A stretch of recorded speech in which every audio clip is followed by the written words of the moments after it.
Tu veux avoir une bonne hygiène de vie, bien manger, faire du sport. Tu peux avoir une excellente hygiène de vie en faisant attention à ton alimentation, ton activité physique et ton sommeil. Mais si tu continues malheureusement à avoir ces 3 habitudes toxiques dans ton quotidien, ton bien-être va continuer à se dégrader sans que tu t'en rendes compte. Dans cette vidéo, je vais te montrer les 3 pires habitudes invisibles qui ruinent ta santé mentale et physique. Et surtout, je vais te montrer bien évidemment comment les éliminer rapidement. Avant de commencer cette vidéo, n'hésite pas à télécharger mon petit guide du bonheur. C'est quelque chose que j'ai fait tout récemment, là en avril 2025, par rapport aux 20 habitudes qui permettent vraiment d'augmenter son état de bonheur et de se sentir en fait tout simplement plus heureux au quotidien.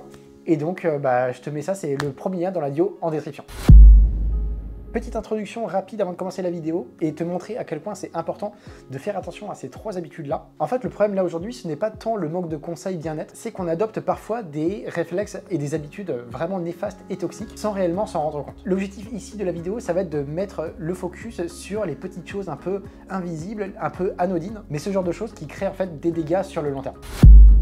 Donc habitude toxique numéro 1, la surcharge mentale permanente. En gros, c'est tout le temps connecté, sollicité et distrait. Le cerveau à la suite de ça, il est complètement saturé. Et en gros, ça amène de l'anxiété, de la fatigue et donc un stress cumulé au fur et à mesure du temps. Au final, à la suite de ça, complications pour se concentrer, pensée qui tourne toujours en boucle et incapacité à se détendre sans écran. Quelles solutions concrètes on peut amener par rapport à ça? Donc déjà, par exemple, on peut instaurer 1 heure par jour sans aucun écran, où en fait vous allez plutôt à la place de ça marcher, lire un bouquin, promener un peu plus votre chien, faire un peu plus de sport, par exemple. Autre point, vous pouvez aussi complètement mettre de côté les notifications. Donc au final, vous allez pas recevoir plein de choses inutiles qui ne servent pas à grand chose, mais qui vous monopolisent du temps et de l'énergie. Et autre point, le fait de noter tout ce qui vous passe un peu par la tête le soir par rapport à votre journée, par rapport à ce que vous avez ressenti, par rapport à ce que vous avez fait, etc. Ça va vous permettre un peu d'alléger tout ce que vous avez un peu dans la tête. Vous allez vous sentir plus relax, vous vous déchargez. Et donc au final, vous allez un petit peu extérioriser tout ça et vous n'aurez pas dans votre tête des choses que vous allez ressasser de manière un peu incessante et qui n'apportent pas grand chose et qui au final baissent complètement votre énergie sur le long terme.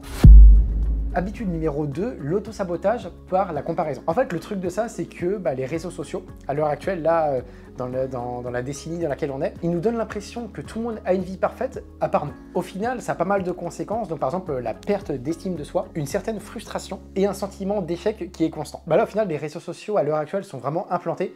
Il y a trop de gens en fait qui se comparent inutilement et donc au final ça baisse l'énergie des personnes, ça crée quelque chose de négatif, les gens sont toujours en train de se comparer et forcément on va voir des gens qui réussissent complètement sur les réseaux sociaux, mais voilà, sur les réseaux sociaux on a tendance à mettre forcément tout ce qui va bien et pas forcément quand la personne elle est un peu au fond du trou ou elle se sent pas bien.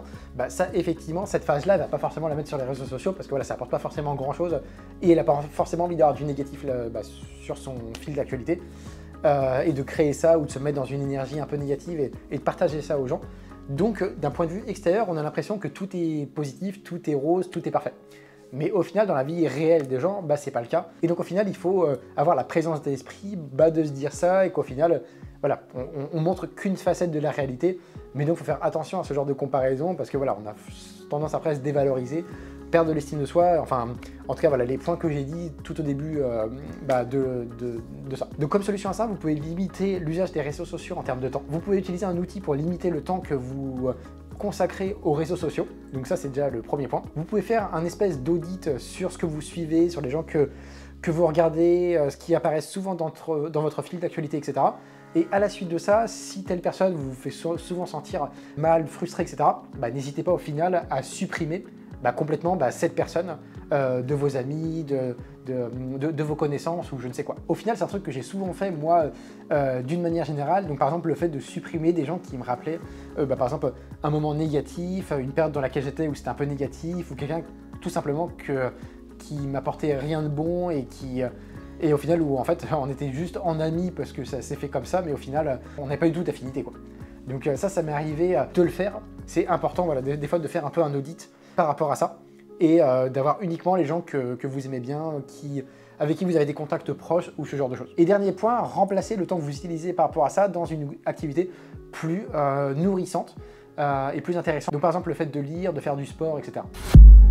Habitude toxique numéro 3, négliger ses besoins fondamentaux. Beaucoup de personnes cherchent des solutions complexes alors qu'ils ne respectent même pas les bases vitales à la base. Les 3 piliers souvent négligés, l'hydratation, le sommeil régulier et le mouvement. Par exemple, combien de fois dans la journée tu ressens de la fatigue alors que tu n'as même pas bu un verre d'eau depuis 4 heures? Donc petit rituel intéressant à faire, boire de l'eau dès lors que tu te lèves, minimum 7 heures de sommeil. Souvent, voilà, on prend une base de 8 heures, mais voilà, ça dépend des gens.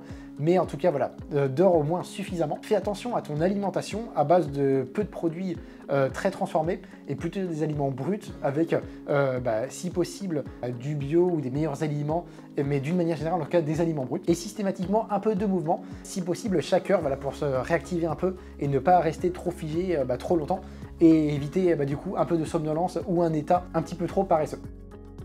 Voilà, donc pour conclure rapidement la vidéo, essaye de prendre toi note du point parmi les 3 points que j'ai cités qui te concernent le plus. Mets en place dès aujourd'hui, dès maintenant, pour casser du coup cette mauvaise habitude et engage-toi à faire un point tous les 7 jours. Au final, ton bien-être n'est pas une affaire de génétique ou de chance, c'est le résultat direct de tes micro-choix répétés dans le temps. Voilà en tout cas pour cette vidéo, j'espère vraiment qu'elle t'aura plu. Si c'est le cas, n'hésite pas à donner un petit like, ça fait toujours plaisir pour moi, pour la chaîne, etc. Et puis moi je te dis à bientôt.